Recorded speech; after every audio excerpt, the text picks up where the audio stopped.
La redención puede ser una liberación de una situación adversa o puede referirse a la liberación de cualquier tipo de dificultad, sufrimiento o problema. La redención también implica la restauración de algo dañado o la recuperación de algo perdido. En mi caso, este programa es un proceso de recuperación de aquello que fue dañado. Estar aquí no ha sido fácil. Los últimos 4 años han sido profundamente duros y dolorosos.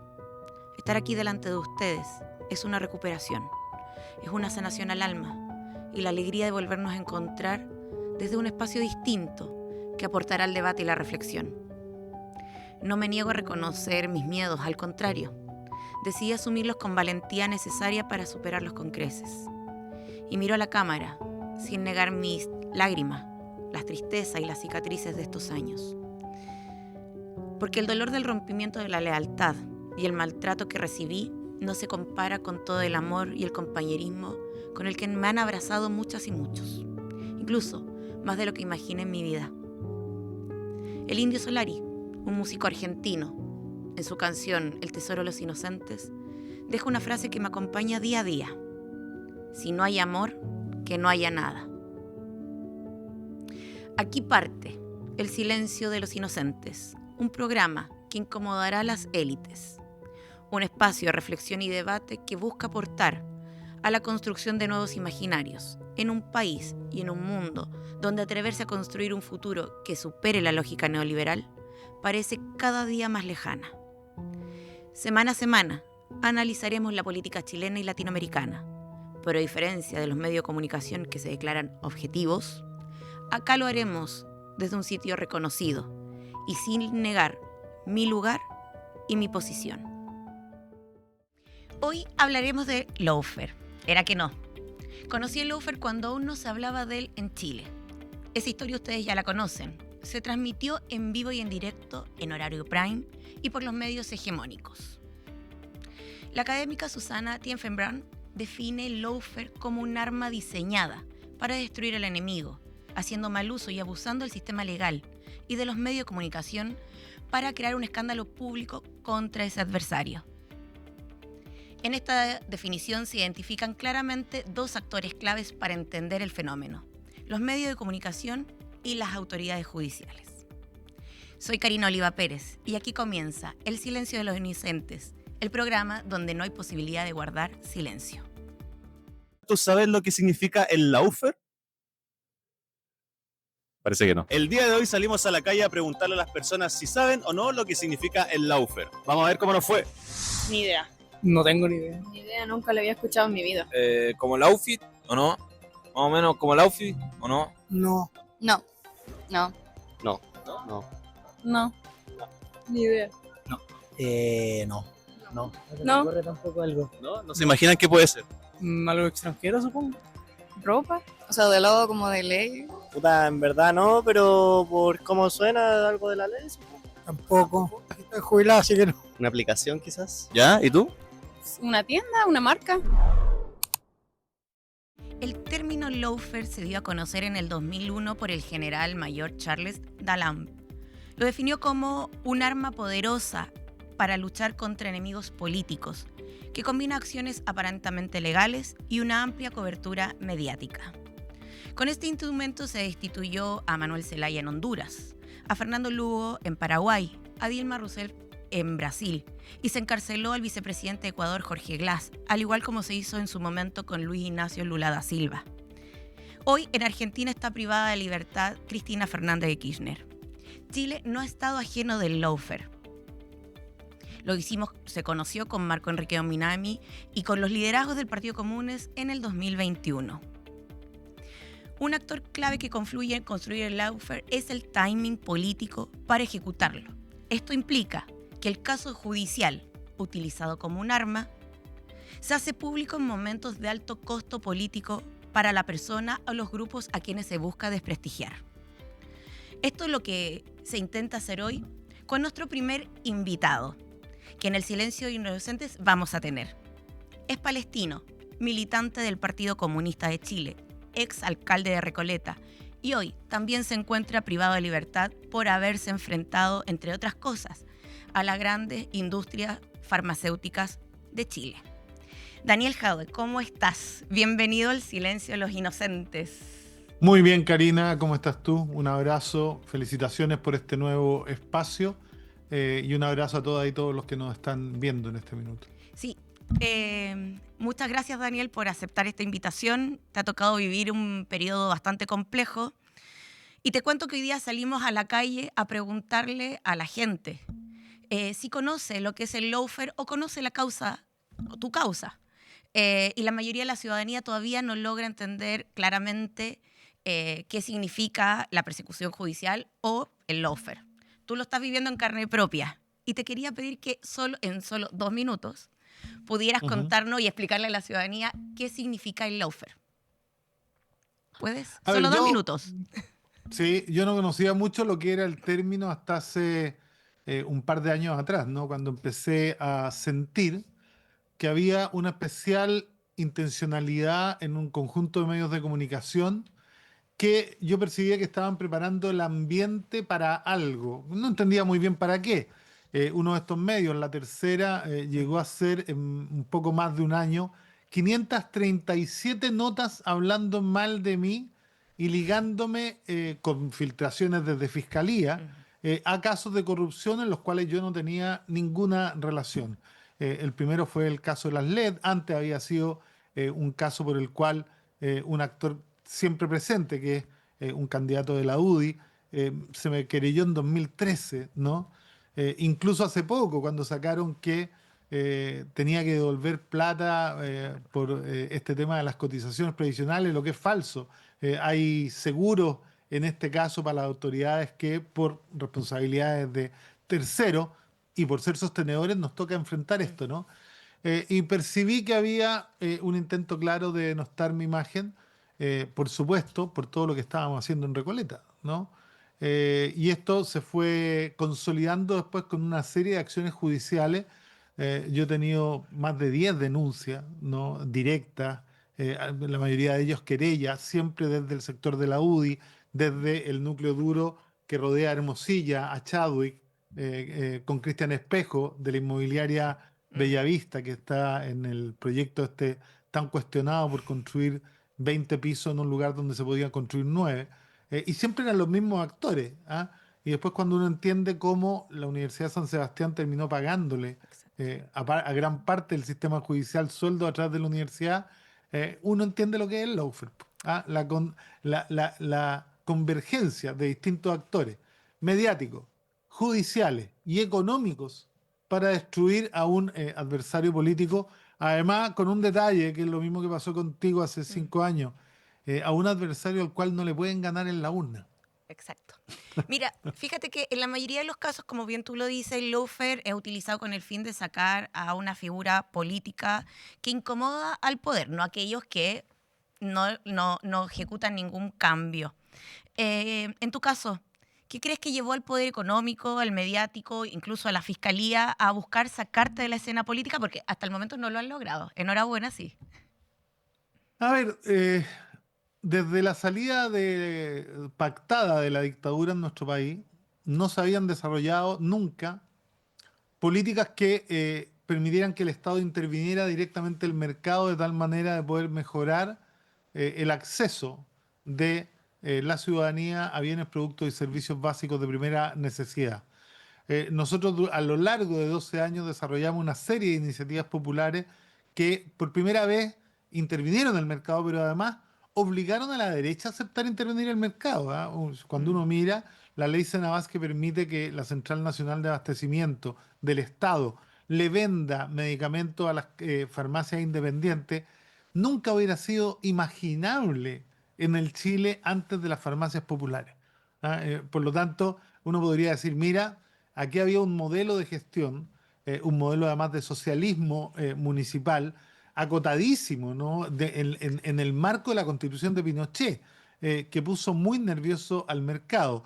Y claro, era tolerable cuando partió con las farmacias, pero después cuando se extendió a las ópticas, a las librerías, a la inmobiliaria, al tema del conocimiento, que es un tema tan exclusivo, creo que empezó a sentirse como una amenaza real, porque además esto nos catapultó a tener, por primera vez en muchos años, una candidatura presidencial que antes de cualquier primaria marcaba entre 18 y 20% de intención de voto, y eso claramente era absolutamente disruptivo. Bueno, parte de ese escenario actual que se vive también se debe a lo que lograste impulsar desde Recoleta. Además, te quería comentar que hoy el Laufer reemplaza, lo sabemos, lo que eran antiguos los sistemas de golpe de Estado. Antes se ocupaban las instituciones, las Fuerzas Armadas, los bombardeos a las casas de gobierno, para hacer incluso desaparecer físicamente a quienes resultaban incómodos para el sistema de poder que se perpetuaba. Hoy ocupan el Laufer, pero creo que desde el campo popular, en ese espacio que hemos ido conociéndonos, además, tanto tú como yo, ¿cómo podemos enfrentarlo? ¿Cómo podemos resistir a esta forma de ataque político sin que además sea la ciudadanía que se sienta amedrentada de avanzar políticamente? A ver, yo creo que lo fundamental está en el retorno a las bases, ¿no? Y en el retorno al arsenal teórico y metodológico que le permitió a la izquierda mundial avanzar durante principios del siglo XX. Yo creo que una parte de la izquierda se ha ido corriendo significativamente hacia el centro, de tal manera que hoy día no logra diferenciarse de lo que en algún momento puede haber sido la tercera vía, que terminó siendo una alternativa igual de neoliberal que el capitalismo neoliberal claramente declarado. Y por lo tanto creo que el desafío que tenemos en los sectores populares es volver a trabajar con ellos, volver a disputar el sentido común y estar presente todos los días con ellos en sus dolores cotidianos. Aquí hay un diagnóstico muy potente que yo siempre comparto, ¿no? Que es que hace 100 años la izquierda estaba fuera de todas las instituciones y lejos, o sea, fuera de todas las instituciones y muy, muy, muy ligada a la calle. Y hoy día la vemos en todas las instituciones ganando estupendos sueldos, pero muy lejos de la calle, ¿no? Y por lo mismo, la calle empieza a sentirse más cercana, más atendida, más escuchada por sectores de extrema derecha que logran empatizar y representar mucho mejor que la izquierda a esa indignación, ¿no? A ese malestar que hay contra el poder, contra lo establecido. Es verdad, esto de recuperar el campo popular es un desafío que está incluso en este escenario de elecciones, pero también en el desafío cotidiano. Daniel, te quería agradecer por aceptar esta invitación, de acompañarnos, de tu lealtad que tuviste con nosotros desde siempre. Muchas gracias a ti, Karina, y a todas y todos los compañeros. Y muchas gracias por la valentía, Daniel. Gracias a ti. Te mando un abrazo. Un abrazo gigante. Cuanto más fuerte sea la institución, más responsables tienen que ser sus miembros. Ustedes no pueden condenar a una persona por lo que dice la prensa después de juzgarla. Yo me imagino la excitación de la revista Abeja poniendo portada conmigo preso. Me imagino la excitación de O Globo poniendo mi fotografía preso. Van a tener orgasmos múltiples. Estas son las palabras que pronunció Ignacio Lula da Silva antes de ingresar a la cárcel de Brasil, donde pasó 580 días preso acusado de corrupción. En noviembre del año 2019, la sentencia fue anulada y el 2022 Lula vuelve a ser elegido presidente. ¿Ustedes saben cuáles fueron los premios que recibió el juez que condenó a Lula? Fue ministro de gobierno del ultraderechista Jair Bolsonaro, rival de Lula al momento de su condena. Nada es coincidencia. ¿La justicia es igual para todos? No, ¿Por qué? depende de qué tanto dinero tengas y dependiendo de dónde vivas y qué tantos contactos tengas. Solamente más justa para los que tienen más. No, considero que no es igual. No, pienso que la justicia es a favor del que tiene más plata. Ni cagando. ¿Y por qué? Porque el que tiene plata se ubica mejor gente. Uf. No, jamás, pero como en todos lados. ¿Y por qué? ¿Por qué crees que no?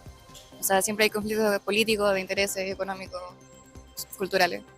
No, porque algunos son más vulnerables y los pasan a llevar y no es justicia para todos igual. Bueno, ahora seguimos con Laufer y vamos con una segunda entrevista. Tenemos un gran invitado, Óscar Parrilli, abogado, argentino, político argentino, senador, presidente del Instituto Patria. Fue ministro en el gobierno de Néstor Kirchner y Cristina Fernández. Hoy como senador nacional, Óscar es una de las voces más fuertes del kirchnerismo. Habla sin rodeos de lawfare, denuncia la colonización del Poder Judicial y sostiene que las causas contra Cristina Fernández no son otra cosa que una persecución política sistémica. ¿Cómo estás, Óscar? Muy buenas tardes.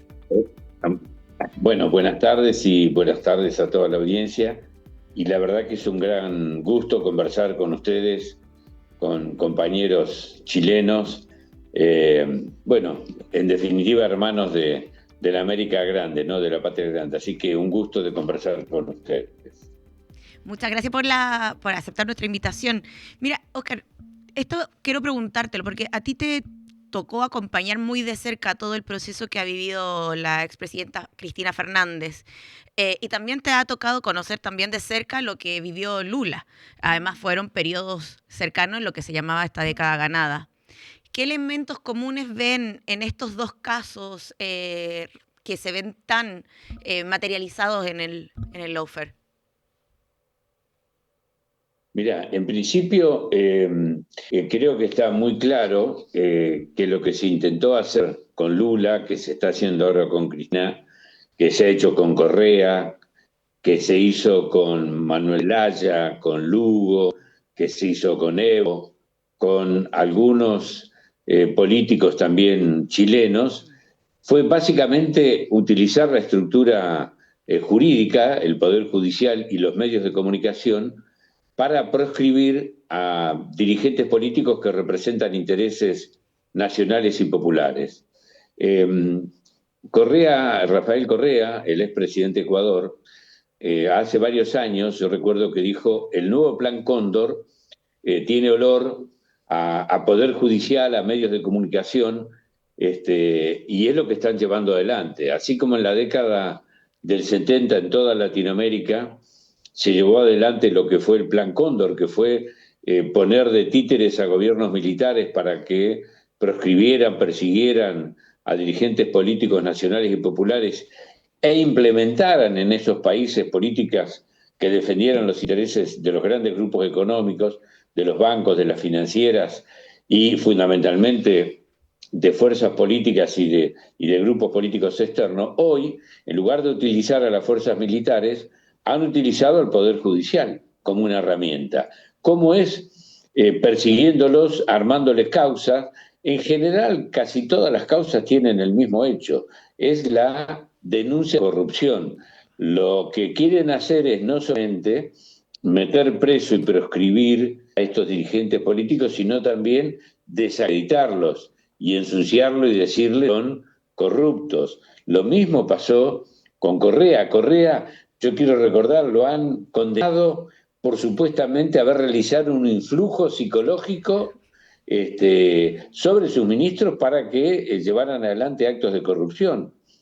A Lula se lo puso preso casi 2 años, se lo proscribió en unas elecciones, sin ninguna prueba y solamente porque un supuesto juez como Moro decía que él había tenido un departamento que nunca visitó, que nunca tuvo. Lo mismo ocurre con Cristina Kirchner. La están haciendo responsable de un hecho que, digamos, la acusan de administrar fraudulentamente bienes del Estado que ella no tenía la responsabilidad de administrar. Porque vos fijate, la condena a Cristina Kirchner tiene que ver con una causa judicial de hechos que ocurrieron en Santa Cruz en una dirección de vialidad provincial. ¿Qué tiene que ver esto con Cristina Kirchner, presidenta de la Nación? Es decir, está muy claro de que lo que intentaron hacer es eso. Y yo te voy a dar 2 elementos para que tengamos claro. Primero, yo puedo darte argumentos a favor de Cristina Kirchner y obviamente los tengo. Pero te voy a mencionar algunos argumentos que no son de políticos kirchneristas, sino todo lo contrario. En primer lugar, el actual ministro de Justicia de Milei, Mariano Cunio Liberona, declarado antikirchnerista y ministro de Justicia de Milei. Hace 2 años se paseaba por los canales de televisión, él es un abogado penalista, diciendo que había revisado la causa y no había encontrado ninguna prueba de la existencia de delito alguno en esa causa, y tampoco la manera de relacionar esos hechos investigados con Cristina Kirchner. Eso lo dijo Mario Cunio Liberona, actual ministro de Justicia de Milei. Después otro personaje, Rodolfo Barra.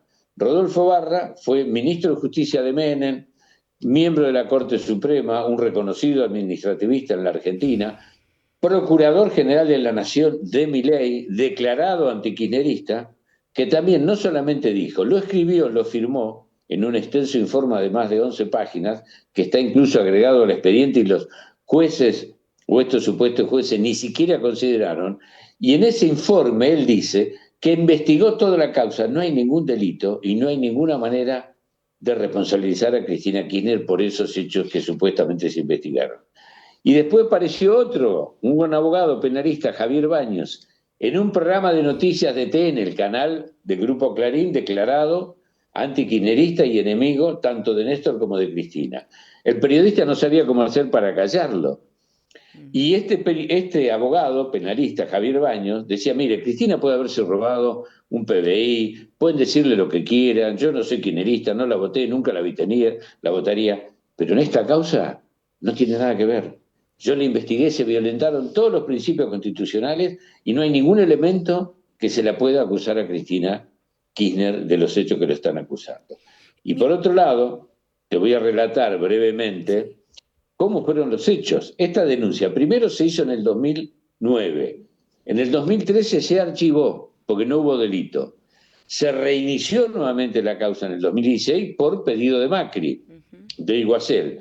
Estuvieron 2 años en instrucción de primera instancia, 4 años en juicio, con pruebas, donde todas las pruebas fueron en contra, 2 años en la Cámara de Casación, y después, cuando Cristina Kirchner, en un programa de televisión, dice el 2 de junio que va a ser candidata a diputada provincial de una sección electoral de la provincia de Buenos Aires, en una semana, del 2 al 10 de junio, la Corte Suprema de Justicia resolvió el caso. Es verdad. Vos fijate si no hay claramente una persecución política, y lo que nosotros decimos, en realidad a Cristina no la condenaron, a Cristina la proscribieron, y lamentablemente la Argentina volvió a la democracia degradada de la década del 60. Cuando se hacían elecciones y se proscribía el peronismo iba con aliados, ganaba las elecciones y se anulaban. Había un mando militar que decía, esta elección no sirve de nada, no asumen los ganadores. En 3 provincias pasó eso. Es verdad. En la década del 60, en el Chaco, en mi provincia, Neuquén, y en la provincia de Buenos Aires, porque habían ganado peronistas. Bueno, esta es la situación en la cual estamos actualmente en la Argentina. Disculpa te entiendo por lo extenso, perfectamente. pero la verdad que es muy fuerte. Pero además creo que entre los hechos relevantes que se dan en las situaciones tanto de Correa, Lula, Cristina, es que durante estos gobiernos salió una cantidad importante, millones de personas de la pobreza. Y quienes llegan y quienes han puesto todos estos aparatos represivos, judiciales y mediáticos, también han logrado hacer retroceder o hicieron retroceder esa situación donde volvieron a entrar muchas personas en situación de pobreza. Hoy día ocurre con Ecuador y Novoa, las tasas de inseguridad, cuando estuvo Bolsonaro y además pandemia, la tasa de pobreza aumentó significativamente en Brasil, y bueno, lo que hizo Macri, lo que está haciendo hoy día el gobierno Javier Milei es hacer aumentar y retroceder aquellas políticas de justicia social que se habían implementado en estos gobiernos. Y en este caso también jugaron, tú muy bien los decías, un rol los medios de comunicación. ¿Cómo ha sido el proceso que han vivido ustedes de enfrentar toda esta política mediática en esta causa y con todo el proceso de proscripción de la expresidenta? Mirá, está muy claro de que hay aquí una condena, no a ellos como personas, sino a las políticas que llevaron adelante. Las políticas que llevó adelante tanto Lula en Brasil, que llevó Tabaré Vázquez en su momento y Mujica en Uruguay, que llevó Evo Morales, en Bolivia, que llevó Correa en Ecuador, que llevó Cristina en la Argentina, fueron políticas que fueron primero en beneficio de las mayorías populares. La distribución del ingreso en la Argentina se modificó sustancialmente y en el año 2015 tenemos los mejores índices sociales, económicos que vos puedas imaginar de la historia argentina: pobreza, indigencia, índice Gini, inversión extranjera directa, riesgo país, todos los índices. ¿Por qué? Porque llevamos una política que priorizó lo nacional, lo popular, que priorizó la industria nacional, que priorizó la ciencia y la tecnología, que estatizó empresas, dándole participación al capital privado como aerolíneas, como YPF, que tenía el descubrimiento de Vaca Muerta, y llevó adelante una política donde el Estado cumplía un rol regulador de la economía en la Argentina. ¿Para qué? Precisamente para que el crecimiento económico que se daba en nuestros países se distribuyera más equitativamente, con decisiones soberanas, con justicia social y con independencia económica, fundamentalmente desendeudándose. Y además fueron... Una característica de todos estos gobiernos, el de Correa, el de Evo, el de Lula, que nos desendeudamos, bajamos la deuda. Yo te recuerdo que Kirchner y Lula le pagaron el 100% de la deuda que había con el Fondo Monetario Internacional. No, y además, y el fondo no pudo incidir más en las políticas ni de Brasil ni de la Argentina. Entonces, esta reacción que hay por parte de estos grupos económicos, los medios de comunicación ligados a ellos, porque están con intereses económicos, están absolutamente condicionados por los negocios que tienen con esos grupos, es lo que llevan adelante esta persecución. Mira, otro dato te voy a dar. 2 semanas antes de que la Corte Suprema de Justicia, o supuestamente la Corte, o estos títeres, 3 miembros, ¿no? Que uno de ellos, fíjate, 3 miembros, uno de ellos se juzgó a sí mismo. Es el único argentino que tiene el derecho de juzgarse a sí mismo, porque Cristina lo había recusado. Él tenía que haber nombrado a alguien para que resuelva. No, él resolvió su propia causa. Pero antes que estos 3 títeres declararan o confirmaran el fallo ese que venía, Donald Trump dictó una resolución que le impidió el ingreso a Estados Unidos a Cristina Kirchner y a toda su familia. Es verdad. Está muy claro que atrás de todo esto está Estados Unidos. Mira, y vos fijate lo que hizo Trump ahora a través del otro día. Le prohibió la entrada a los jueces de la Corte Suprema de Justicia de Brasil y le quiere embargar los bienes. Es decir, claramente es una posición imperial, sí, es una posición de Estados Unidos que tiene a sus títulos locales en Brasil, en Ecuador, aquí, para llevar adelante las políticas y la defensa de los intereses económicos de ellos. Fíjate que lo que tú estás planteando tiene que ver con la intencionalidad o la capacidad de una operación ya no solo local, particular de un país, sino que más bien es una articulación de carácter un poco más global, que el lawfare también se está dando con la permisología, por decirlo así, con el beneplácito de estos grandes centros económicos y sobre todo de, como Estados Unidos, de un gobierno profundamente conservador que lo que quiere hacer es retroceder todo lo que ocurre en la región. Óscar, te quería agradecer por esta participación, por acompañarnos, por contarnos qué está pasando con el caso de Cristina y de cómo también ustedes, desde el kirchnerismo, desde el Partido Justicialista y desde el peronismo, hoy día están buscando recomponer los derechos sociales de todo el pueblo argentino. Así que muchas gracias. Muchas gracias. Un abrazo a todos por allá. Bueno, muchas gracias y a disposición de ustedes para cuando ustedes lo deseen. Gracias. Un gusto, que estén muy bien. En tiempos donde el poder ya no necesita tanques para bombardear casas de gobierno, para aplastar proyectos transformadores, hoy solo basta con fiscales, portadas de diarios y causas penales. El lawfare no es solo un problema de quienes lo sufren, es un riesgo para todos y todas las que creemos en la democracia. Pero también hay algo claro, ningún montaje dura para siempre. La verdad, cuando encuentra su lugar, puede ser más contundente que cualquier condena. Lawfare o Guerra Jurídica en América Latina, libro de Editorial Mutante Editores que pueden encontrar en librerías. Buenas noches a todas y a todos. Nos vemos en el próximo capítulo. Gracias por acompañarnos en El Silencio de los Inocentes.